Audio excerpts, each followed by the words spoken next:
whatever she decides next. Has the ability to impact an entire country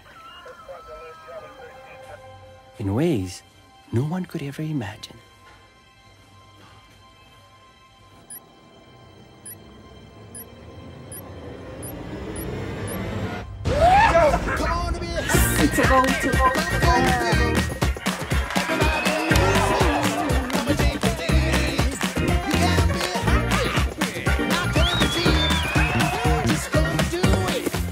Buying Team Namibia is a choice you make for us, not just for you. Join the 2.5 million strong team that grows stronger with every single Team Namibia purchase. Team Namibia. Together, our future is brighter.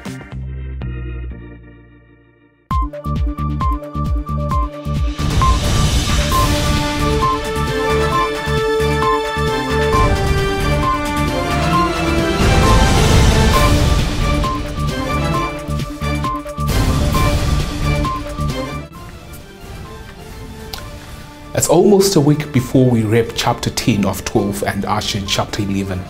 Coming to you from our Eros Park studios here in the capital Windhoek, this is the Monday edition of Primetime News. Good evening and many thanks for making a date with us as we start a fresh new week. I'm Michael Madimba. We commenced tonight's bulletin in the satellite town of Okahanja, where the unabated grabbing of illegal land has led to settlers using industrial wastewater from the riverbed for household usage. Now, many landless people occupying unserviced municipal land in the fast-growing illegal informal settlement of Five Rand on the outskirts of Okahanja have resorted to using wastewater on a daily basis from the riverbed water flowing from the Namwater industrial water pipeline just across the settlement while awaiting for municipal services, including potable water. Elinia Dishena was earlier on the ground in the town and painted this picture for us. Speaking to Nampa recently while bathing and washing their clothes at the riverbed, a group of children say though they are not sure if the water is safe for humans, it is a reliable source of water for daily usage as the community does not have enough water points. They noted that the area only has limited communal water points in the vast informal area. Therefore, many households that are nearer to the riverbed have resorted towards the river water, mostly for washing and bathing and sometimes cooking. Namwater Chief Strategy Officer Kadiva Hamutumwa indicated the water is untreated and therefore unfit for human consumption. However, residents are constantly urged not to utilize the water for human consumption other than gardening purposes, which has been the potential to flood the entire area and damage or even break the pond embankment. Reporting for Primetime News, Ndamona Kanganjera. Now, hundreds of Swapo party members across the country on Saturday welcomed 200 new members who joined the party at a star rally held for the ruling party at Ochiwarungu in the Juba region. Swapo Party Vice President and the 2024 Swapo presidential candidate Netumbo Nandi-Ndaitwah was the keynote speaker at the rally, welcomed the new members, the majority being from the National Unity Democratic Organization NUDO in the Okakarara constituency. More from this report. Nandi-Ndaitwah said Swapo is the ruling party of the country and therefore they will make sure that economic development takes place while putting the interest of the people at heart. Nandi-Ndaitwah further stated that the 2022 internal party campaigns for the Swapo positions are over and now the party's aim was to restore unity among its members so that they unitedly defeat the opposition political party rivals in the 2024 presidential and national assembly elections, as well as in 2025 regional and local authority elections. She then called out the two political rivals she internally contested with at the Swapo Party Congress in 2022 on the position of Swapo Party Vice President Sarah Kukongwela Amadila and Pohamba Shifeta to come join her at the front of the rally. The trio danced together as a symbol of unity to the musical beats of the Dilimani cultural troupe. Reporting for Primetime News, Diana Kauta. On to a rather unfortunate incident in the Hwangwena region where police are investigating the deaths of a woman and a son whose bodies were discovered by a neighbor at Okangudi village on Saturday. The Namibian Police Force or Angwena Crime Investigations Coordinator Deputy Commissioner Zakaria Amakali said the bodies were found around 18:55 hours in a hut within the homestead by their neighbor who had gone to check on them. The deceased have been identified as Miriam Johannes, whose age is unknown, and Simon Petrus, who is estimated to be around 61 years old. Amakali said the deceased individuals were residing in the same homestead. He said the cause of their deaths was unknown and the bodies were transported to the Enana District State Hospital mortuary for autopsies to be carried out. Police investigations continue. We extend our deepest commiserations to the family of the deceased. Moving on. Minister of the Information and Communication Technology Portfolio, Dr. P.M. Shilinga, recently visited the National Youth Service in Hentius Bay and commended the cadets for their hard work whilst emphasizing the significance of the national emblems. Now, through a series of regional activations, the National Symbols campaign seeks to rekindle and reaffirm the significance of the nation's beloved symbols, including the flag, coat of arms, and national anthem. In addition, the initiative aims to spread awareness of how crucial these symbols are for promoting unity and honoring the country's diverse array of cultures and customs. It is important to bring this campaign to the trainees of the National Youth Service Program because the future of this country is in their hands. The learned academic asserted that the youth should be exposed to national symbols because when they grow participating in events where national symbols are profiled, it will incubate their knowledge, devotion, and allegiance to their country. These words resonate deeply and remind us of the immense potential that lies within our youth. You are the flag bearers of our country and the hope of our nation's future. Remember that your actions today will shape the future of our nation and leave a lasting legacy for the generations to come. I would also like to emphasize the significance of discipline among young people, as you are the future leaders who will shape our great nation. Discipline, dear trainees, is the cornerstone of personal and national development. It is through discipline that we develop the strength to overcome challenges, the resilience to persevere, and the wisdom to make sound decisions. Stay tuned for the Primetime Biz Slot.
Welcome to Primetime Biz, your leading source for the latest developments in the world of business and economics.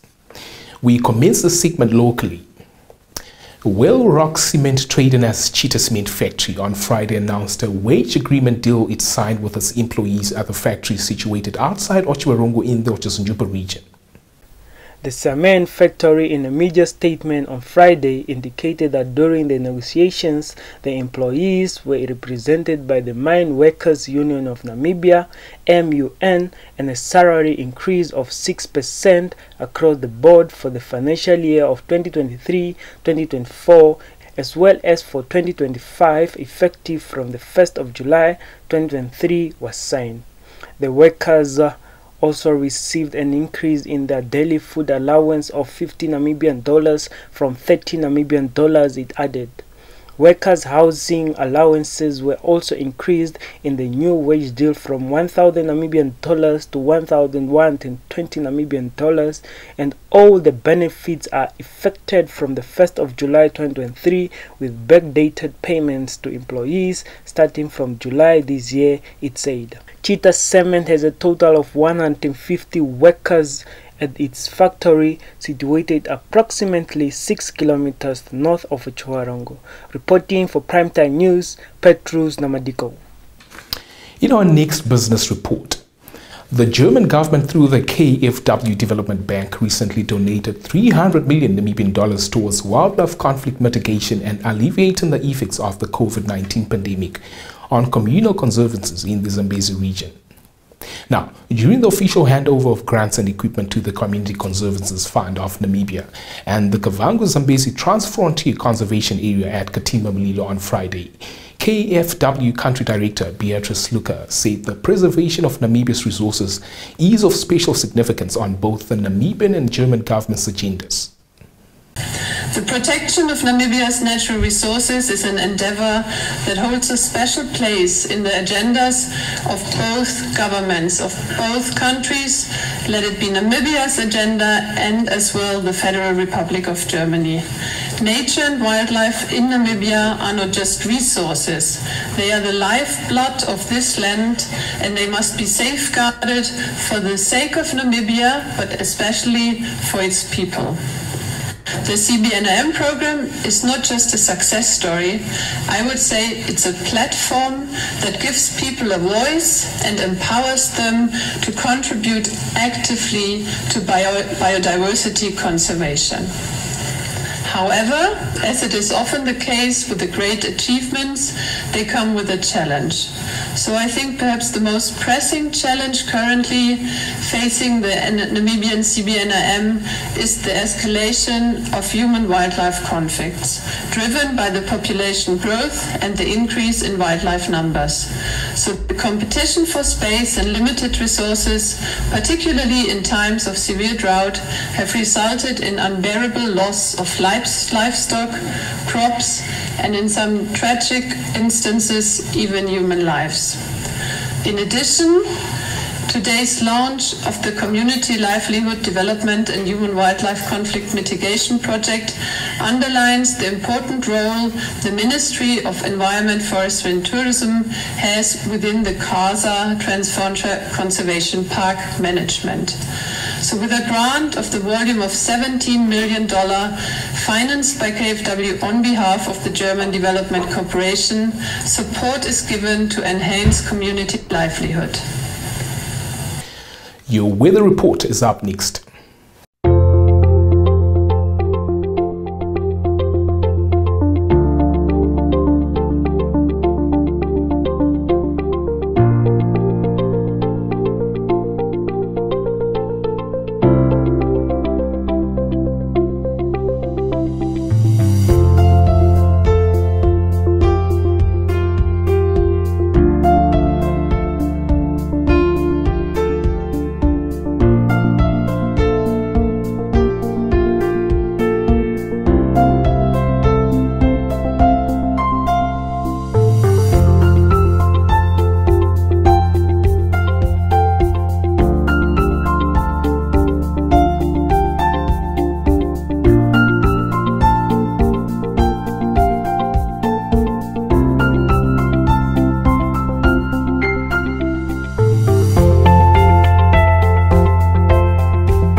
Welcome to Sport Planet. Long distance athletics dominate tonight's segment.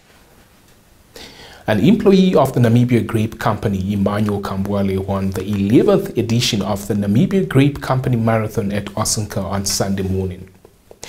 Introduced in 2013, the marathon is part of the 21st annual sports tournament organized by the Namibia Grape Company in collaboration with Cape Span Grape Company for the employees of all 9 grape companies at Osinka. The tournament also features football, netball, tug of war and volleyball, and this year's edition saw over 50 employees partaking in the 11 and 22 kilometer categories. Kambwale finished the race in 1 hour and 11 minutes to walk away with 2,000 Namibian dollars.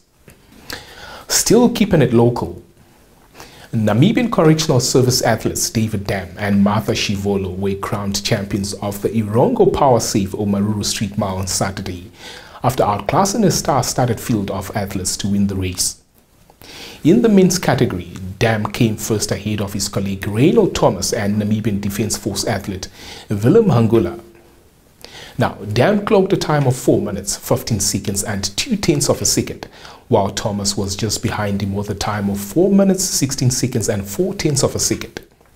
Hangula took the podium place with a time of 4 minutes, 16 seconds and 8/10 of a second. In the women's category, Shivolo continued with the dominance of the Namibian long-distance running by outclassing Alina Armas and Beata Jeremiah. Shivolo clocked 4 minutes 55 seconds and 6/10 of a second, while Armas clocked 4 minutes 58 seconds and 4/10 of a second, and Jeremiah took the last podium place with a time of 4 minutes 59 seconds and 6/10 of a second. The Omaruru Street Mile race sees runners compete over 1.6 kilometers. This year's edition saw 1,402 athletes participate, including runners from the Orapa Athletics Club from Botswana. Stay tuned for your sports roundup.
This is where the Monday Primetime News Edition docks. Join us again tomorrow, same place, same time. Don't forget to subscribe to our channel to stay informed of topical matters within and beyond our borders.